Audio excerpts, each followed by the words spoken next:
Left alone. So I was 10 and left home alone, and I heard a deep voice say my name and go to check. I see nothing, but I hear walking coming to me. And I look around and I see nothing. And then I hear someone whisper my name.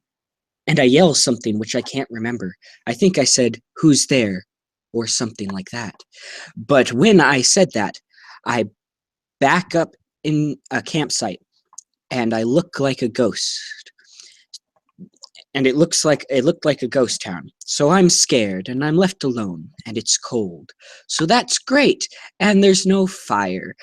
There's only a tent and a sleeping bag in the tent, but it's damp inside the tent and it smells like blood. And I realize there's a lump in one of the sleeping bags. So I opened it and I see a dead body of my brother who's been missing for 3 years. So I go to call the police. I have no service on my phone. So I'm lost in a cold place with my dead brother. Then I hear footsteps outside the tent, walking around the tent, and then I hear the zipper of the tent unzip. And I scream as I see a pale white man looking straight at me. He's just sitting there, staring at me, and I'm screaming. And he comes in, then it gets black again, and then I wake up, and I'm hurting in my leg, and I look down and see my leg is missing. And I start screaming, and then I pass out. I wake up in a very white place, and I realize I'm dead. I see my mom holding me, and I'm yelling, "Mom, I'm right here!" Then my mom starts laughing and saying, "Killed her." The end. All right, so the knocking. So this happened about 3 weeks ago. So I was home alone and I heard knocking. I thought it was my mom coming home early from my aunt's house. So I went to the door and saw nothing. So I screamed out the door, not very funny, to Ding Don Ditch. Ding Don. What the hell? Not funny to Ding Don.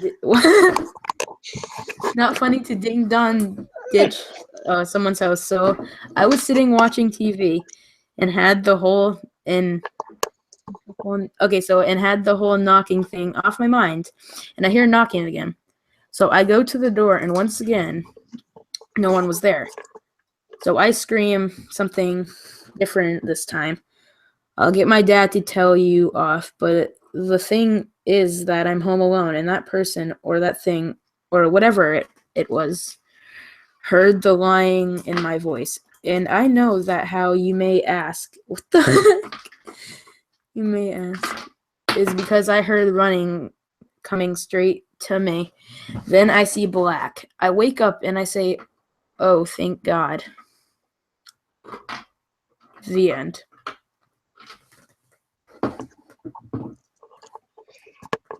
The girl in the photo. So when I was younger, I got this photo of a girl for my birthday. She looked like me. She was 13 years old. I don't know why my mom gave me the photo, but it was really creepy anyways. So I gave that photo to my son, and he didn't like it. He thought it was so scary.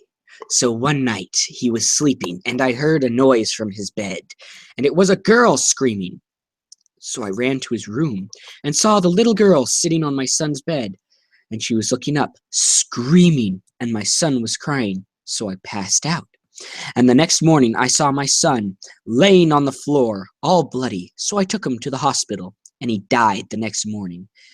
His last words were, "The girl in the photo." The end. Stairs. So this took place over the summer. My mom and I lived in a really creepy house, and the main reason I thought it was creepy was because every time at 1 in the morning I heard noises, and not normal house noises, steps and bangs and stuff like that. So we had these stairs, which the man who sold the house to us told us to never go down the stairs.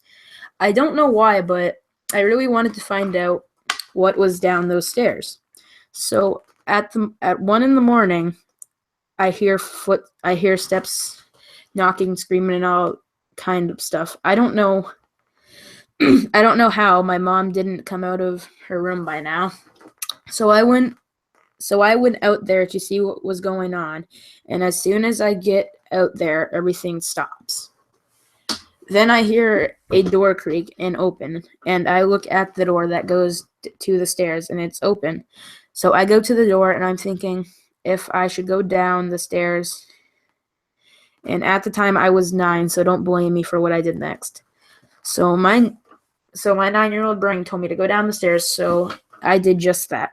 But right when I stepped on the first step, the door slammed shut, and I look and see a lot, and I look back and see a lot of stairs. So I walk up the stairs, and I'm not getting any closer to the door. Then I black out. I wake up in a white room with my mom by my side and a doctor by my side. They both say these words at the same time. They say, "How was your trip down the stairs?" The end.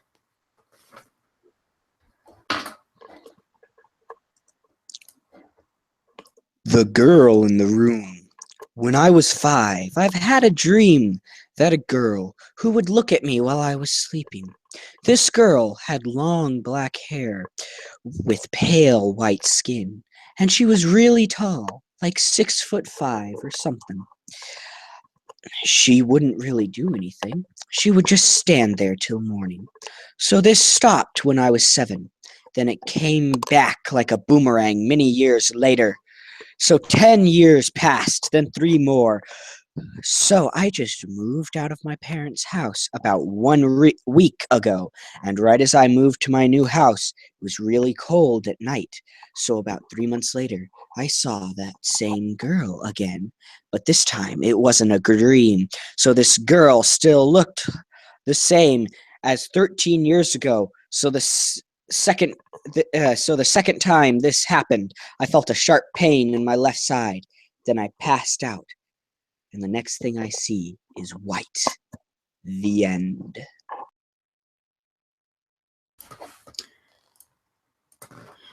The Tall Man.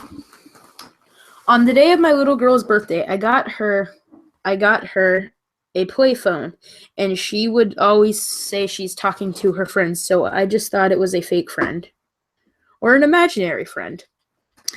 She made like a fake friend she made up like she does all the time. So 3 days later, I hear her answering questions like she said 4, which was how old she was. And she would say Millie, which was her name. And the last one scared me the most. She said 23 Birdseye Lane, which was our address. So the next day I asked her who she was talking to, and she said the Tall Man. So I would be really creeped out, but she was forced, so I let it pass. So 14 years later, I asked her if she remembers the Tall Man, and she said no. She said, "No, Mom, you're kidding, right?" So I blew it off as memory loss. So that night, I hear my daughter scream, "Mom, the Tall Man has me," but I thought I was hearing things, so I went back to sleep. The next morning, I go to wake her up for school, and she's gone. I see her bed is messed up, what she makes her bed every day. Her teacher said she's not at school, so I put out missing signs. Put out missing signs. Hold on. Put out missing signs, and a week later, I get a phone call, and what I heard was so creepy. I hear my daughter screaming, "Help, Mommy."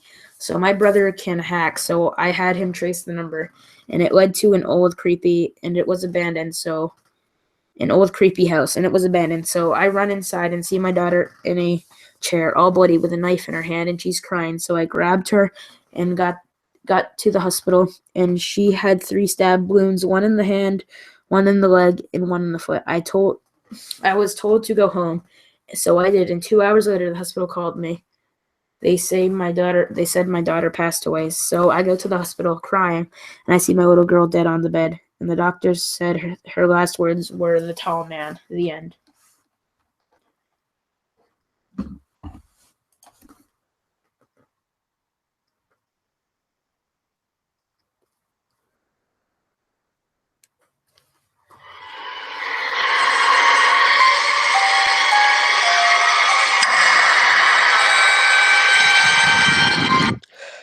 And that concludes our story time today, people. Come back when we have another one. Someone's always watching me. Someone's always there.